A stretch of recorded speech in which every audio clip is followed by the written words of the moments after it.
I think social media have been enormously important in all kinds of ways, some of them unhelpful.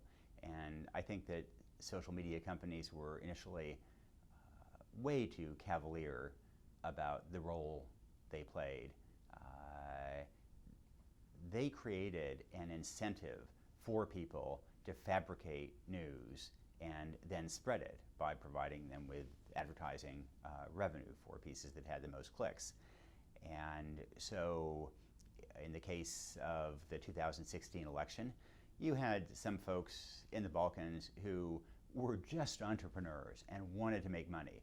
And so they tried writing articles about Bernie Sanders to see whether they could invent articles about Bernie Sanders that would draw in clicks.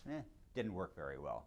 Then they tried Trump-related or race-related pieces, and it worked really, really well. And did it affect the outcome of the election? Who knows?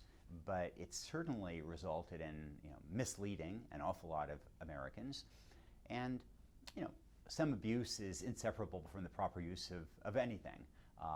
But I do think that internet companies were enormously irresponsible in failing to, in allowing people to monetize blatantly false content. And I think also a little bit too cavalier about allowing extremists, for example, to use their forums. And yes, it's hard to moderate comment, and there are all kinds of very difficult lines, and you're going to make mistakes, and it's going to be expensive to have human moderation.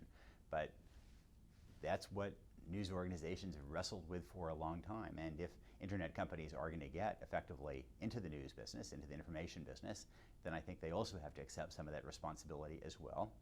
And indeed, to their credit, since the election, they have taken some real steps in that direction, and they've made it harder to monetize content, for example, that is completely fabricated.